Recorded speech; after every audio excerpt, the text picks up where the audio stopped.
Welcome back to ராமோ all in one homemade. இன்றைக்கி நாம் கிரில்டு சிக்கன் எப்படி பண்ணலான்றதை பார்ப்போம். அதுக்கு முன்னாடி எங்கள் சேனலை சப்ஸ்கிரைப் பண்ணாதவங்க சப்ஸ்கிரைப் பண்ணிவிடுங்க. வாங்க வீடியோக்குள்ளே போகலாம்.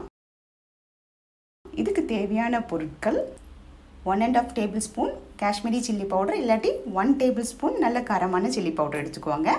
தேவையான அளவு உப்பு, 1/4 teaspoon cumin powder, 1/2 teaspoon pepper powder, garam masala powder 1/2 teaspoon, மஞ்சள் தூள் 1/4 டீஸ்பூன் எடுத்துக்கோங்க. தயிர் 2 டேபிள் ஸ்பூன் எடுத்துக்கோங்க. ஆயில் 2 டேபிள் ஸ்பூன் எடுத்துக்கோங்க. 1/2 லெமன் பிழிஞ்சது எடுத்துக்கோங்க. Ginger garlic paste 1 tablespoon எடுத்துக்கோங்க. சிக்கன் பீசஸ் நல்லா க்ளீனாக வாஷ் பண்ணிவிட்டு ஜிஞ்சர் கார்லிக் பேஸ்ட் ஆட் பண்ணிக்கோங்க. அதுக்கப்புறம் பெப்பர் ஆட் பண்ணிக்கோங்க. கரம் மிளகாத்தூள் ஆட் பண்ணிக்கோங்க. மஞ்சத்தூள் ஆட் பண்ணிக்கோங்க. ஜீரகத்தூள் ஆட் பண்ணிக்கோங்க. கரம் மசாலா தூள் ஆட் பண்ணிக்கோங்க. தேவையான அளவு உப்பு போட்டுக்கோங்க. லெமன் ஜூஸ் ஆட் பண்ணிக்கோங்க. தயிர் ஆட் பண்ணிக்கோங்க. எண்ணெய் ஆட் பண்ணிக்கோங்க. இதோட அளவெல்லாம் நான் ஸ்டார்டிங்கில் சொல்லியிருக்கேன். ஸோ அந்த அளவெல்லாம் பார்த்துட்டு அந்த மெஷர்மெண்ட் கரெக்டாக நீங்கள் ஆட் பண்ணிக்கோங்க.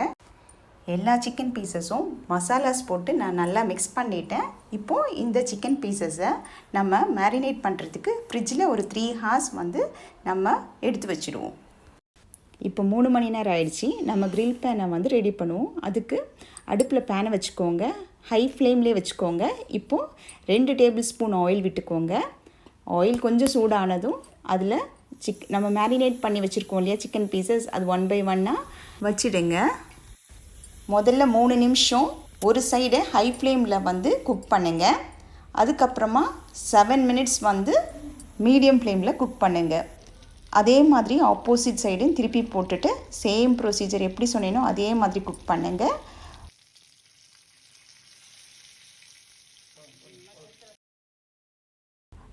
நம்ம கிரில் சிக்கன் ரெடி ஆகிடுச்சு. இதை கண்டிப்பாக வீட்டில் ட்ரை பண்ணி பாருங்கள். உங்களுக்கு பிடிச்சிருந்ததுன்னா உங்கள் ஃப்ரெண்ட்ஸ்க்கு ஷேர் பண்ணுங்கள், லைக் பண்ணுங்கள், மறக்காமல் சப்ஸ்கிரைப் பண்ணுங்கள். தேங்க்ஸ் ஃபார் வாட்சிங்.